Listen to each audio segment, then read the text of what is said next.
Adrian Boots is the Assistant Secretary of the Prescription Medicines Authorisation Branch. The Prescription Medicine Authorisation Branch is responsible for evaluating prescription medicines, leading to an approval or rejection decision. And following on later today, we have Sarah Golding from down in the Melbourne office, I believe. She has dialed in and will be contributing to today's event also. So Dr. Sarah Golding is a medical officer at the TGAs, specialising in evaluation of cancer treatments. So without further ado, I'll pass the time over to Adrian Boots. Thank you. Thank you, Rachel, and good afternoon, everyone. It's a pleasure to do this webinar and have you listening in. We're very proud of what we've achieved with fast track approval of prescription medicines, and today is a session to orientate you as healthcare professionals as to what that means for the products that you're using, prescribing, dispensing, etc. We will talk quite a bit through the process. Sarah's going to, Dr. Golding is very kindly agreed to talk through one of the medicines in particular that has gone through this process and give you some details just to make it a little bit more concrete for you. So without further ado, I'll head off and talk through the slides. And as Rachel was saying, you can put questions in the bottom left corner, but we may in fact cover them during the presentation. So it may be that you may wish to hold off towards the end, and we'll cover them. Anything that we haven't mentioned, we'll cover them. Okay, so during this presentation, we hope that you, by the end, will just be able to describe the priority review and provisional approval pathways for medicines, two new pathways, understand the expected benefits of the priority review and the provisional approval pathway, and locate relevant information sources on the TGA website. We can't cover everything today, and there's certainly quite a lot that you could use in the future on the TGA website. So here's a pretty picture of the TGA. If you haven't been here before, we're actually located in farmland a little bit east of Parliament House, and we have a dedicated building for about 750 staff, some of whom are in the prescription medicines branch, like Sarah and myself, but also many other areas as well. And TGA looks through and does the quality, safety and efficacy of therapeutic products in general. So these are ones that are imported, exported, supplied or manufactured in Australia. And we regulate through pre-market assessment, post-market monitoring, licensing of Australian manufacturers and verification of compliance of overseas manufacturers. And our regulatory framework is based on identification and management of risks to patients and consumers. And certainly our medicines are evaluated according to risks. All medicines do have risks. And in fact, what we'll be covering a little bit later is how we're managing the risks of a priority and a provisional medicine versus a standard approval pathway medicine. So it's about benefit and risk, and no therapeutic good is risk-free. The work of our professional staff is based upon applying our expertise for that decision making. And we ensure that the benefits outweigh the risks associated with the use of medicines. And in this case in particular, we're actually having a slightly increased risk in medicines which have less data or approved with more speed. And we're making that decision based upon greater benefit being perceived to be forthcoming to the population.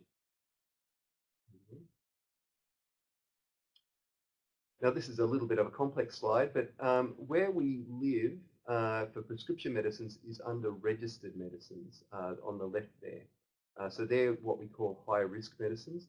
We also have lower risk medicines, which these don't apply to, and they might be things such as sunscreens, it could be over-the-counter medicines, paracetamol you might get in the pharmacy or in the supermarket, and other products. And then we also have medical devices. And though we have also now put in place a priority pathway for medical devices, that hasn't been used yet.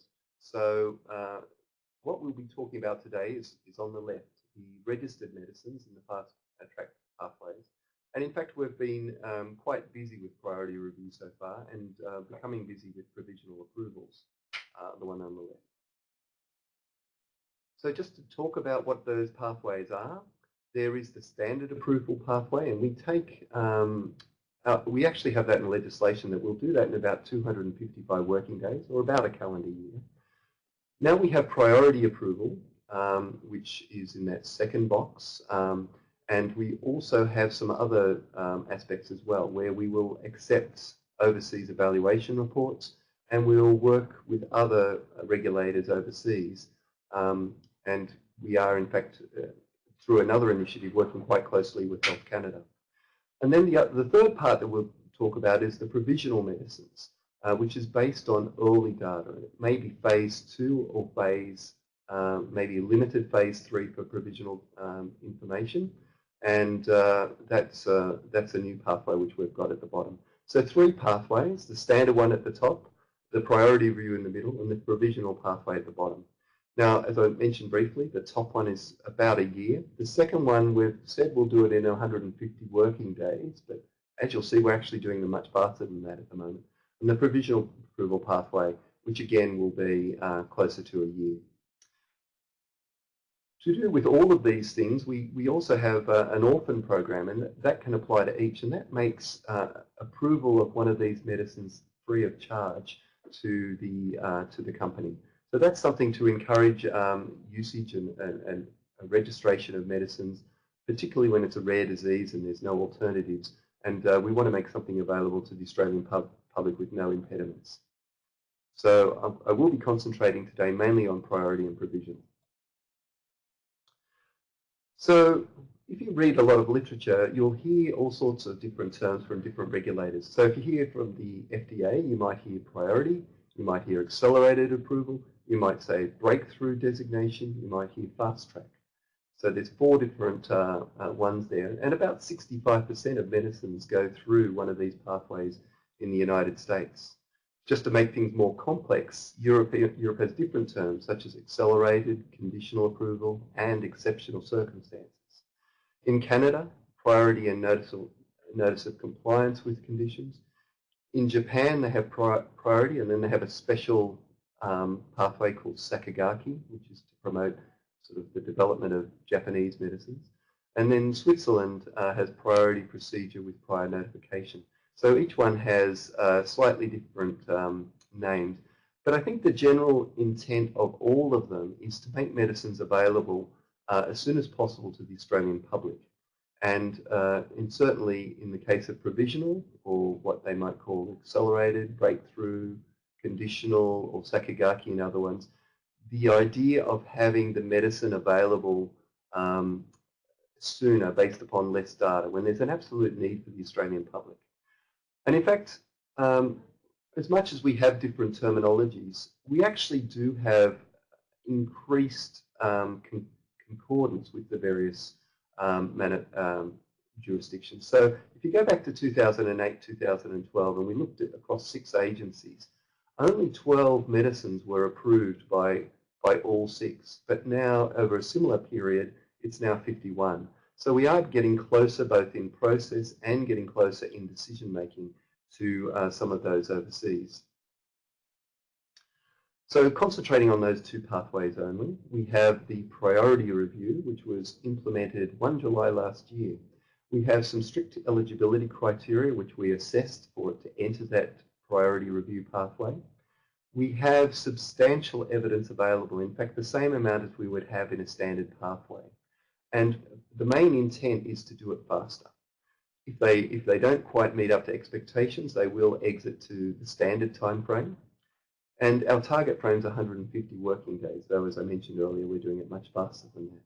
And that will result in a full registration on ARTG. So when you pull a medicine off the shelf, when you look at that medicine on the pack, inside the CMI, to all extensive purposes, it will look exactly the same as the standard approval pathway medicine. The provisional approval pathway is something that we implemented as a part of a second batch of legislation, and that was implemented on the 20th of March of this year. So we again have eligibility criteria different to those in priority. We will have preliminary clinical data, so we'll have full chemistry and manufacturing, we'll have full toxicology, but it may be that we only have phase 2 and limited phase 3 data for provisional. And we'll accept that because we believe the availability of that medicine outweighs the risk. Our target time frame is 220 working days. And one of the key things is that it's not provisionally registered forever. It's time limited. There will be a full registration only if we do a subsequent approval after evaluation of confirmatory data. So the confirmatory safety and efficacy data is required to be put in at a later time by the manufacturer. And these are two of the recommendations of approximately 56 that the government approved through the MMDR process. Talking a little bit about how the criteria are different. So both are for new prescription medicines or indications. In some jurisdictions, it's only new prescription medicines. It has to be a seriously debilitating or life-threatening condition. And we were quite conscious to say it could be serious debilitating. So, for instance, one example I've used a number of times is someone who might have relapsing remitting multiple sclerosis. Not immediately life-threatening, but certainly significant impost upon the patient and their carers. A comparison against registered therapeutic goods. So certainly if there's a medicine that's of similar quality, safety and efficacy, then they wouldn't be eligible for one of these pathways. It needs to be a major therapeutic advance for these as well. And lastly, in the case of priority, we don't need to know what evidence they're going to bring forward for us in the future because we already have full evidence. For provisional, we need to see evidence that they're going to produce meaningful data during the provisional registration period so that we can then convert it to a full registration. We will only make a determination for 6 months or so, and the sponsor's expected to put in during that time. However, we will potentially give an extension if the conditions are right to give that extension to allow them to put in the registration. So what have we seen so far? Priority has certainly been the more active area, and it has been dominated by oncology and to a lesser extent hematology medicines have been coming through the pathway. 16 so far in the period to the 31st of August, and some of those have already been registered. We do have some neurology and ophthalmology products, and I in fact have actually stated to the industry that we would be interested in seeing more priority medicines in other areas where they show a significant benefit. So far, Provisional has only been open since the 20th of March, and the two medicines that we have so far come through is one called pembrolizumab, or Keytruda, as you may know it, a Merck Sharp and Dohme medicine, and there's two cancer indications available there, which I won't go into the specifics for, and alaritumab, or Lartruvo, which is another cancer medicine put forward by Eli Lilly.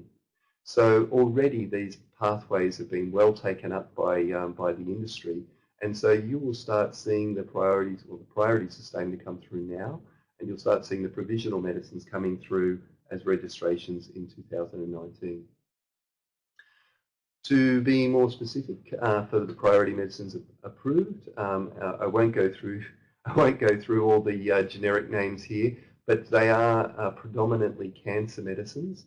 You'll see that there's a mixture of new chemical entities, i.e. ones that have never been registered before, and extensions of indications, those medicines which have already got something registered in Australia, but they have an additional usage going through.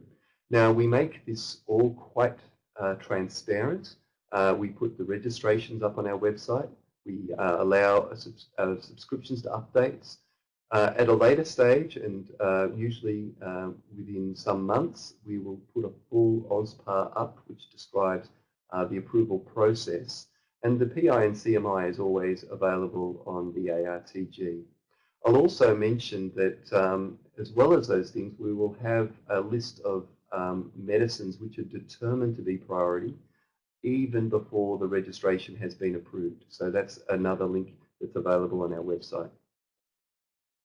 So without further ado, I'm going to pass you to Dr. Sarah Golding. Now, Sarah is located in Melbourne, so as much as though you would like to see her, I will just sit back and I'll let her provide audio for the next slides and talk her through a specific case study of a priority pathway medicine that's already come through. So over to you, Sarah.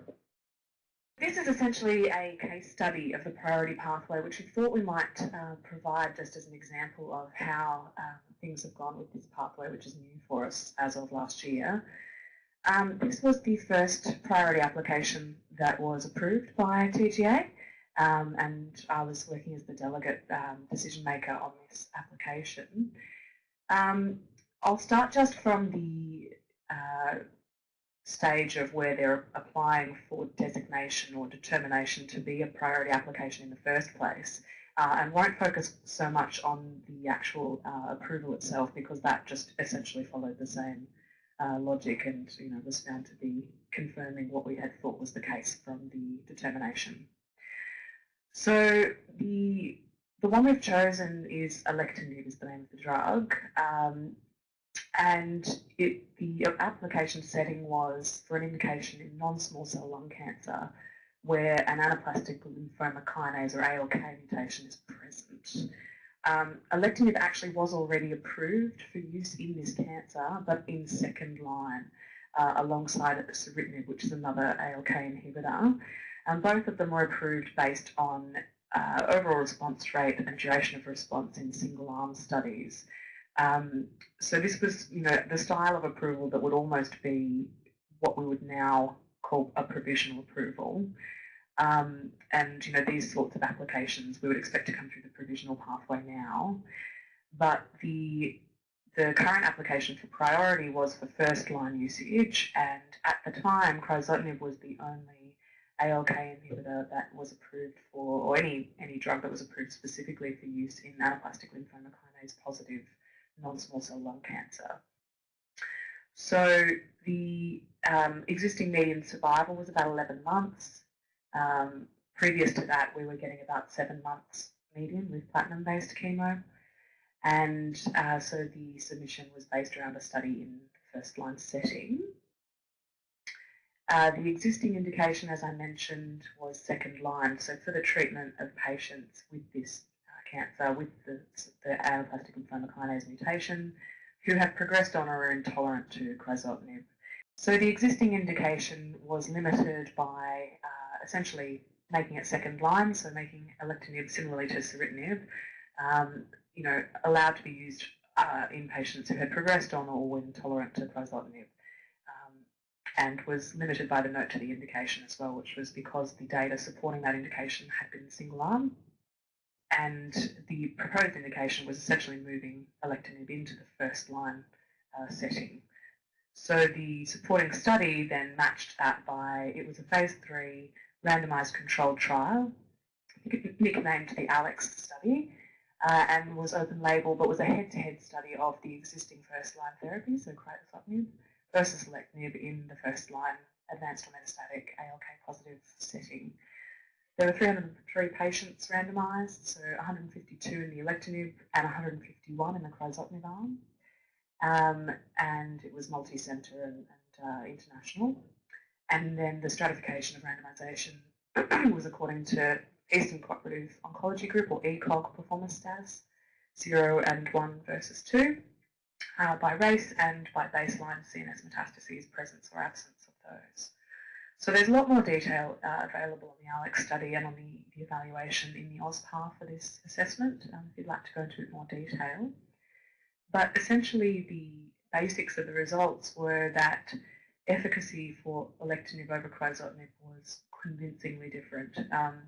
The median progression-free survival was more than double, and the hazard ratio, there's a typo there, sorry about that, was reflecting that was 0.5 with a 95% confidence interval well below 1 and a very significant p-value for it.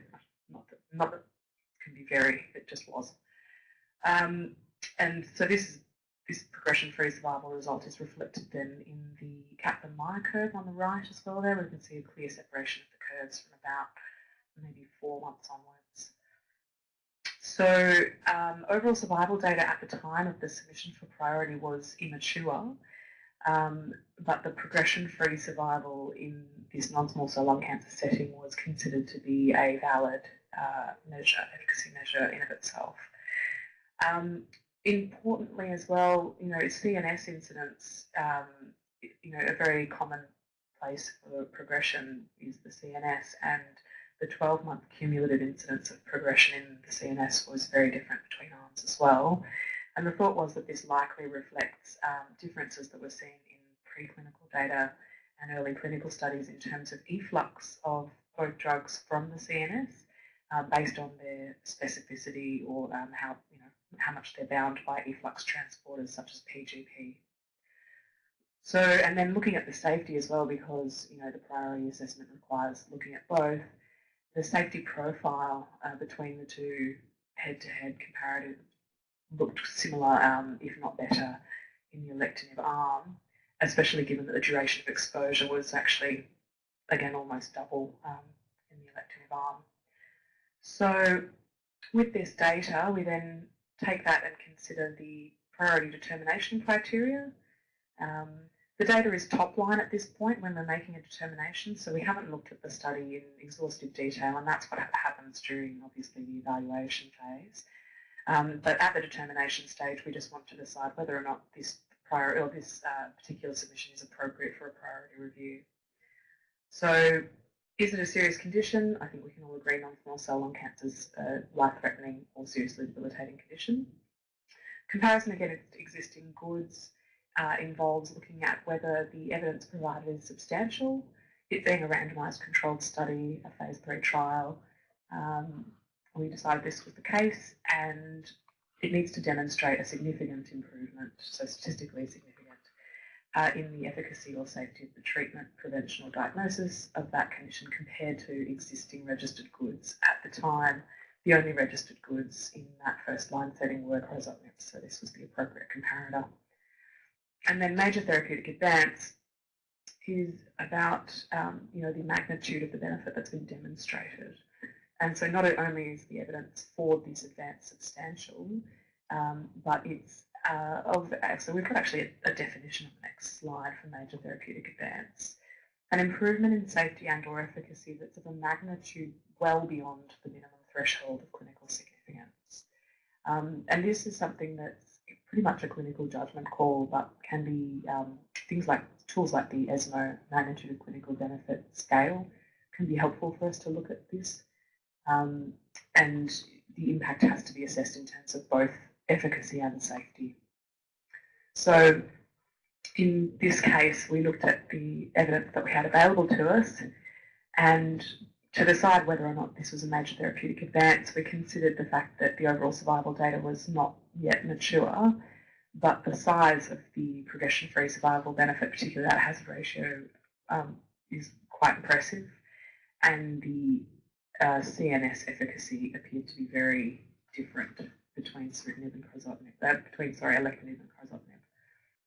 And then in addition, checking the safety profile to make sure that there's not a cost there, it actually looked better, if anything. And there were less discontinuations and interruptions based on AEs. So as a combination, looking at all this together, despite the lack of mature overall survival data, these indicators, this was the quote from our assessment, these indicators of significantly improved overall clinical benefit risk balance justify priority review. And this was in January 2018 that we approved this. So I'll hand back over to Adrian. Thank you, Dr. Golding. And as you can see, that there was certainly a strong case to make this medicine available. So we're very, very pleased. That's a great case study of how we've implemented. I'm now going to move along to provisional approval, the second pathway I talked about earlier. And this one's one where we haven't had any full registrations yet. We expect the first ones to happen in mid-2019. Just remembering this one only came in later than the other one. This one came in March of this year, whereas priority came in July of last year. So for provisional, it's where the benefit outweighs the risk. It's where we have a satisfactory clinical trial plan. The initial approval that we will give for a sponsor is 2 years, and we will extend that in 1 or 2 year increments up to a maximum of 6 years. So the sponsor must apply to get that extension, and they must provide evidence that they're on track to show that their product can be safely used and that the evidence has been gathered and there's no specific concerns with the medicines. So we will confirm, we will get the studies that are being conducted to being designed for that confirmatory studies, and the plan must support the evidence that was submitted earlier. So if the company chooses then to research something slightly different, it would raise a question mark as to whether that's still appropriate for confirming this medicine. Sometimes it is, sometimes it's not. And we will give that registration up to a maximum of 6 years. So I'm going to talk a little bit about the 6-year thing.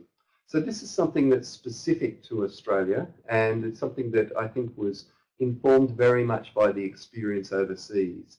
So they can apply for full registration before that time, as soon as they've gathered the sufficient information.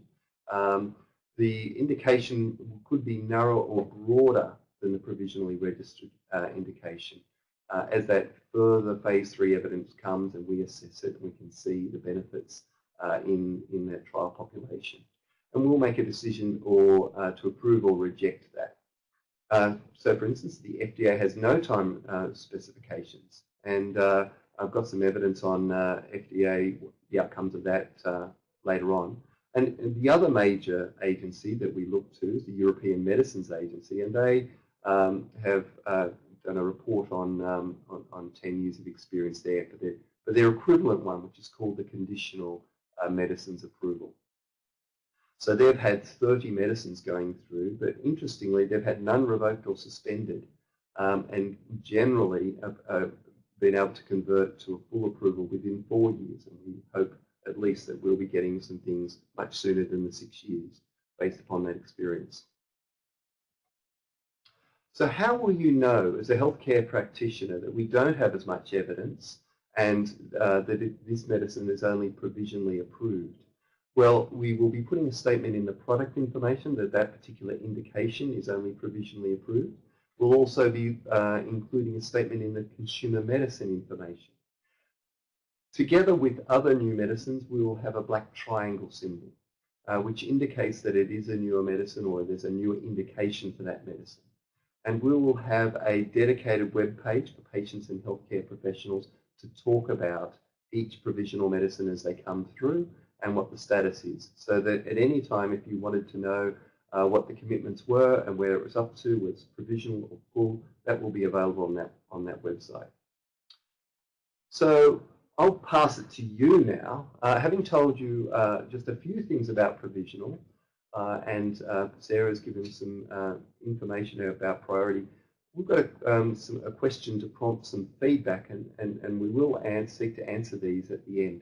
What are your concerns with using a prescription medicine approved via one of the fast-track pathways, whether that's priority or provisional?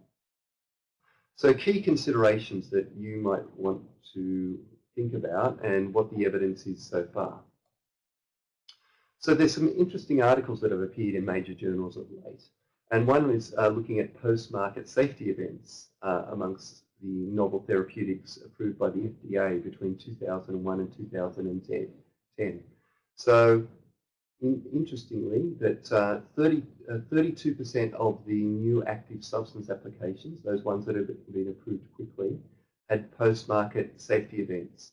But then they noted that the ones that are accelerated had a higher rate of events than the ones that have been approved by the standard pathway. A second interesting article, which appeared in the BMJ, is they looked at safety-related label changes for new drugs after approval in the US through the expedited pathway. And where it was approved via an expedited pathway, they are associated with increased number of safety-related label changes. We call it the product information, safety-related label changes after approval, particularly for the types of changes representing high-risk warnings. So more safety changes and more potentially high-risk ones coming through. So what is our approach? In particular, we've had changes to our legislation that apply in particular to provisionally approved medicines. And those ones, as you recall, are ones which have less evidence.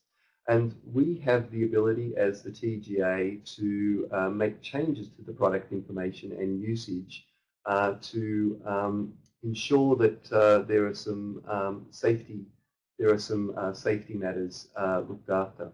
So the first is we can reduce the class of persons for whom the medicine is suitable.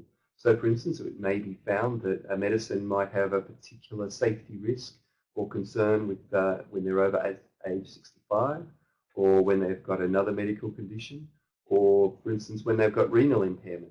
And so we can reduce the class of persons that's eligible for that particular medicine.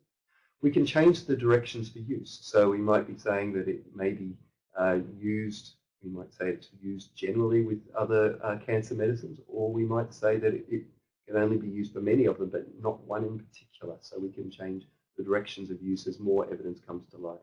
We can add a warning or precaution on the usage to prevent it being prescribed to the wrong class of person. And that will involve changing the product information. And I think there would be a flow-on change to the CMI in consumer medicine information in some instances. We'll also have an enhanced pharmacovigilance framework. So that includes compliance monitoring program, the Black Triangle scheme, pharmacovigilance inspections, and improved adverse events management system. So we're doing some back-end activities in the TGA to try and monitor these medicines further. But that, if I can just put a little bit of a plug, that will depend very much on the quality of reports that we get. And so when you see a Black Triangle medicine, and more in particular a provisional medicine, please, if you're seeing adverse events, please report them to TGA. You're a major source of information for us being able to monitor those medicines. So if you want to know more information about safety information in TGA and what we do, we've put some links here in terms of the TGA Medicine Safety Update. It's a bi-monthly information source, our periodic safety reviews, our early warning system, alerts, and subscriptions to the medicine safety updates if you're in particular wish to see a reputable source of information coming through. And should you have an adverse event, please go to the adverse event reporting page. A little bit more information about the Black Triangle scheme, which will be for provisionals, priorities, and all new medicines. And there's also some online learning modules that you may wish to complete talking about things. So you'll remember with provisional medicines that we actually had the need for confirmatory studies during that 6-year period. And here are 2 more articles to talk a little bit about what people have experienced so far. So first of all was a slightly negative article in the New England Journal of Medicine. So it was after 5 to 6 years, 20% of post-approval studies had not been started. 25% were delayed or ongoing, and only half were completed. 15% were incomplete and were released. And their comment was it's crucial to ensure that open questions at registration are quickly resolved. So that was concerning, particularly for provisional medicines.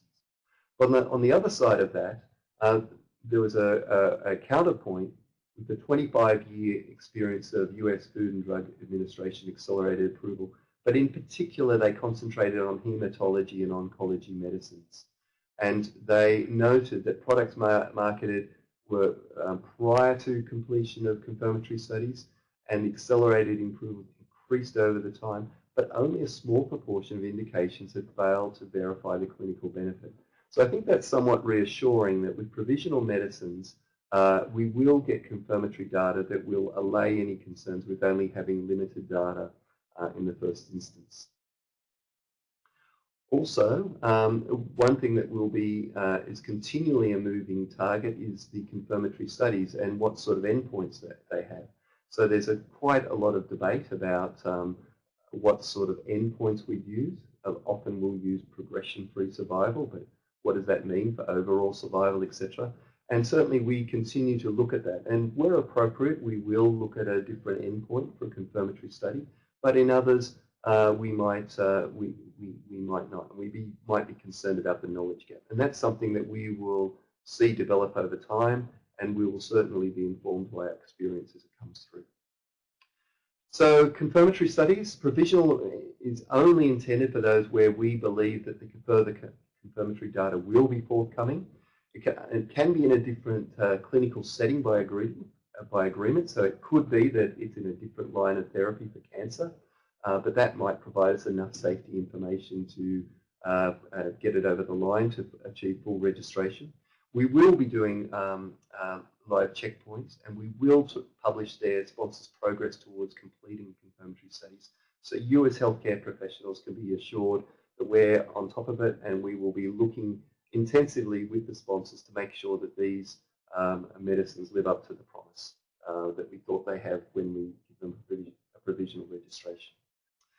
Now, should the provisional registration lapse, there could be various things happen, and we could cancel or suspend due to safety issues.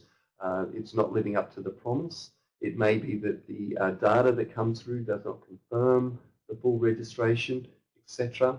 It could be that the data just won't arrive in that 6-year period. It will happen. If those things occur, it may occur that we ask that this be taken off the market, in which case you would need to look at another source to access these medicines, and that includes the special access scheme, which is for individual patients, the authorised prescriber, where a doctor may apply to use that medicine in many patients. It could be that there are clinical trials ongoing that you may wish to participate in, or it's also that personal importation can still occur for most medicines. And if the patient truly is getting benefit from this medicine, unlike the sum of the whole, that personal importation is also an option. So there is a place on the TGA website to also talk about that. Now this is our first healthcare professional webinar on this topic, and we will make this available on the website. But TGA in general, in our commitment to transparency and communication, is trying to reach healthcare professionals, consumers in many ways. We now have a Facebook page, and you can certainly be our friend. Join us, and we will have various information there. We do put out a lot of tweets about medicines, what we're doing. We'll be having webinars such as this one and having those available at a later time for you to log in and watch or refer colleagues to.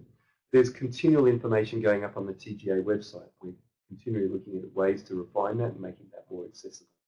Journal articles and blogs will also be involved. So certainly we're trying to reach out to you as healthcare professionals and give you some reliable and reputable information for you to work with when inquiries or new medicines come your way.